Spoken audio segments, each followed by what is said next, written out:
Hello, in front of me I have Huawei Watch Fit 2 and I'm gonna show you how to measure the heart rate on this device. Before we start, a quick disclaimer: if you want to get the most accurate results of your measurements, make sure to put your watch on your wrist, secure it tightly so it doesn't move around, and while you're measuring your heart rate, try not to move too much. I'm just gonna put my finger on the sensor right here, but because of that, my results might be not too accurate. Okay, let's continue with the measurement.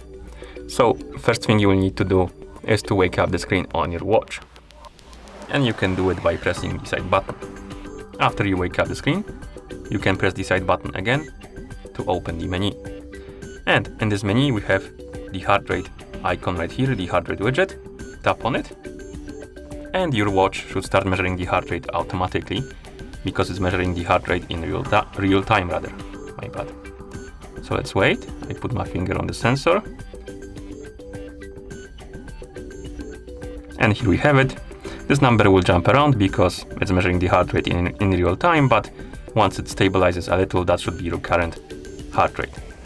Also, we have the highest heart rate right here and the lowest heart rate right here, and we can swipe up to see the average heart rate from last 7 days, like that, basically resting heart rate, and that's about it. And once you're done measuring your heart rate, you can press the side button to close the widget, like this. And that's how you measure the heart rate on this device. Thank you for watching. If you found this video helpful, please consider subscribing to our channel and leaving the like on the video.